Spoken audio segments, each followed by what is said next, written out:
My name is Jonathan Brown. I'm a professor at Georgetown University in the School of Foreign Service, and I am a historian I'm an Islamic intellectual historian, and I have written a number of books on Hadith, interpretation in Islamic law, scripture and authority, and most recently a book on slavery in Islam.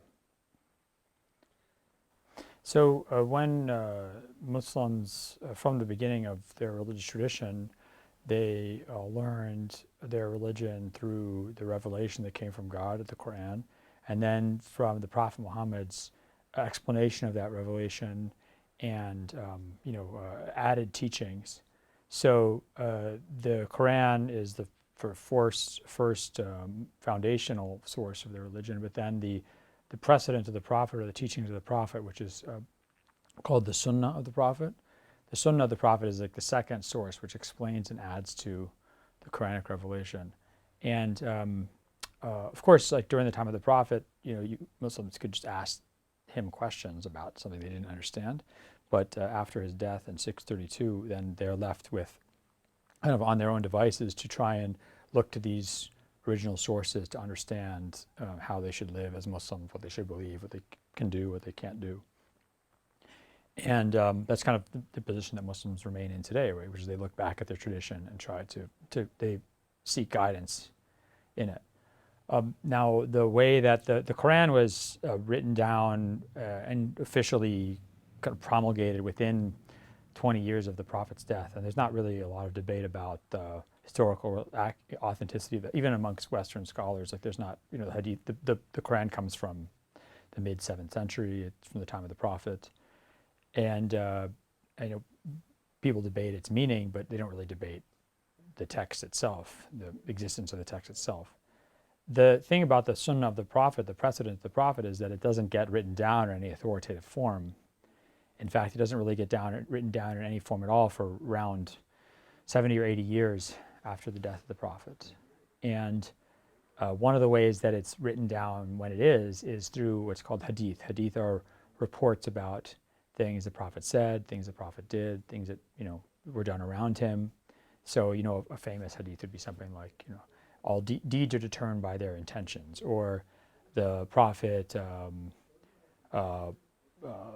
prohibited Muslims from buying and selling things that don't exist yet. So these are rulings or guidance that he gives in addition to the Quran, or explaining the Quran, or affirming the meaning of the Quran. Now the problem is that unlike the Quran, these aren't written down in any kind of very contained way, and so you have a lot of forgeries. So remember that in the first century of Islamic history, Muslims expand from the Arabian Peninsula to North Africa and Central Asia, and everything like that. And suddenly you have all these Christians and Jews and Buddhists and Zoroastrians and Persians and Africans and Byzantine people, and everybody's becoming Muslim, and you have civil wars amongst the Muslims and theological debates amongst legal debates. So anybody in any one of these disputes is just sitting there. The best way to kind of advance their cause is to say, oh, well, the Prophet said that I'm right and you're wrong. So Muslim scholars had to try and figure out how do you sort these forged hadiths from reliable ones.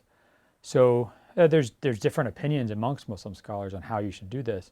One school of thought says that you should look more at the content of the hadith. Does it agree with the Quran? Does it agree with reason?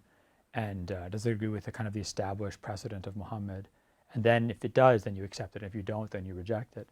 Another school of thought said, that they were uncomfortable with that because it gives kind of reason, human reason, and our interpretation of things too much power, and that we really should accept that maybe the Prophet could tell us things that alter our understanding of reason or alter our understanding of the Quran. And so they focus more on looking at the transmission of these hadiths, and is it transmitted reliably? Was it widely transmitted? Was it corroborated? Or was it only narrated by a few people or people who are unreliable? So it's more like a transmission-based focus. Now, the hadith tradition ends up being extremely, extremely important for Muslims, because most of the details of Islamic law and theology don't come from the Quran. They come from the Sunnah of the Prophet, and one of the main ways we know the Sunnah of the Prophet is through these hadiths.